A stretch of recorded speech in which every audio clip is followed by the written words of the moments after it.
We've got the first sample image from Samsung's new 64 megapixel camera sensor.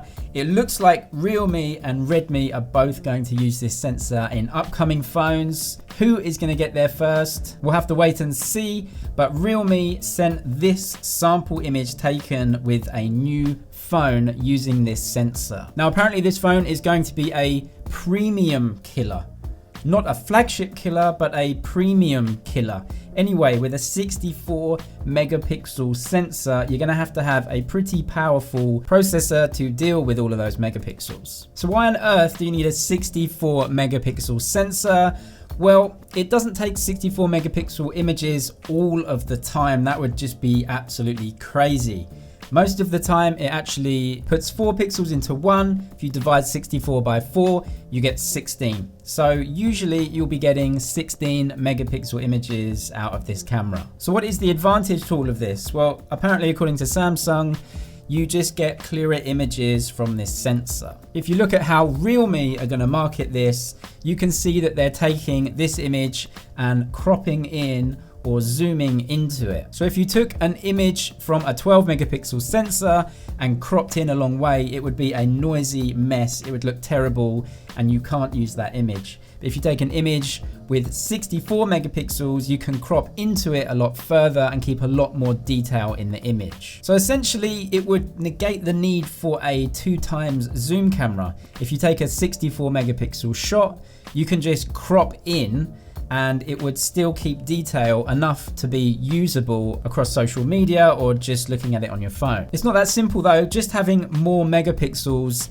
isn't exactly the same as having a dedicated zoom lens. A zoom lens uses a different focal length, and so you get a completely different look to images. When you use a zoom lens, you get that really cool DSLR-like bokeh or blurry background, but a super sharp in focus subject, and it just makes the subject pop out from the background. You just can't replicate that with a wider lens. If you take a 64 megapixel image from a wider lens, you just can't replicate the look and the blurry background you get with using a zoom lens. There's just no way of replicating that, which is why you see smartphones do it digitally through portrait modes. And that's why you can see actually on this Realme, it has two big lenses on the back there, which look like imaging units, and then two smaller ones below, which look like depth sensors.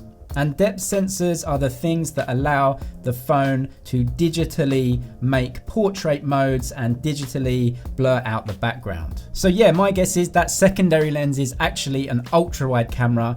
They don't have a zoom camera because they're going to replicate that with the higher megapixel main sensor and some digital portrait modes. That's just my guess anyway. We'll have to wait and see until the phone comes out. The phone won't take 64 megapixel images all the time. How are they going to deal with the zoom camera if that secondary camera is in fact an ultra wide angle camera? We'll have to wait and see what Realme give us and how they set up that camera at the back there. They're calling it a quad camera, but for sure there aren't 4 imaging units back there. And we're waiting to see the price anyway.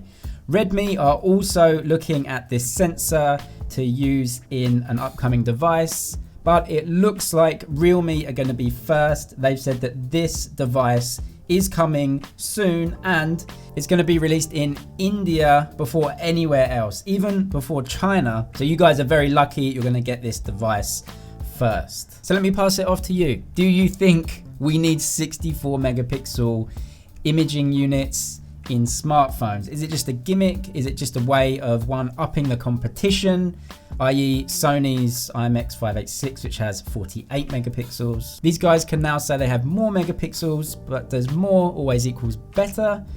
I'll pass the question off to you. Send me a comment. I'll see you in the next one, but for now, that's it.